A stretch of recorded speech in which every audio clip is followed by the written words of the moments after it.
let me ask you a question. Have you wondered why are options in India coded as CE and PE? Now C is call and P is put, and that's obvious. But why the E? The answer is the style part of options. There are two styles, European and American, and E stands for European, as in India, we follow the European options for both index and stocks. Now, what is the key differential between the two? The American option can be exercised at any time, while the European option can be exercised only on the expiry day.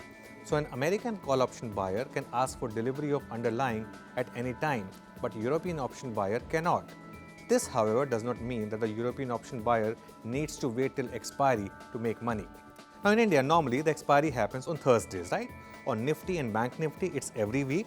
And as of now, for individual stocks, expiry is on last Thursday of every month.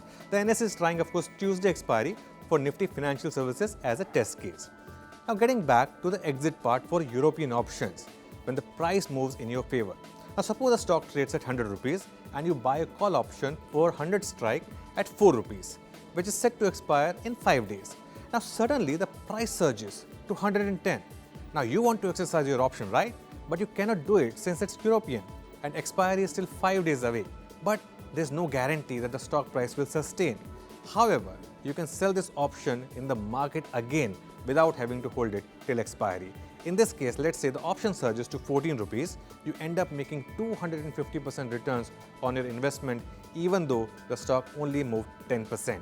That's the magic of options. But remember, the price will fall equally sharply if momentum slows down and price comes down. Now, some basics of options which you should remember given my experience of tracking this market.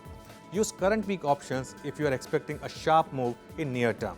However, use next week or monthly options if you want a positional play. When dealing in options, try to buy in multiples of 2.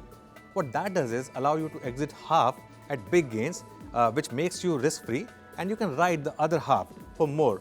And in that case, you can keep a stop loss at any price at your cost or at any amount of gain. So that way you can protect yourself on the downside.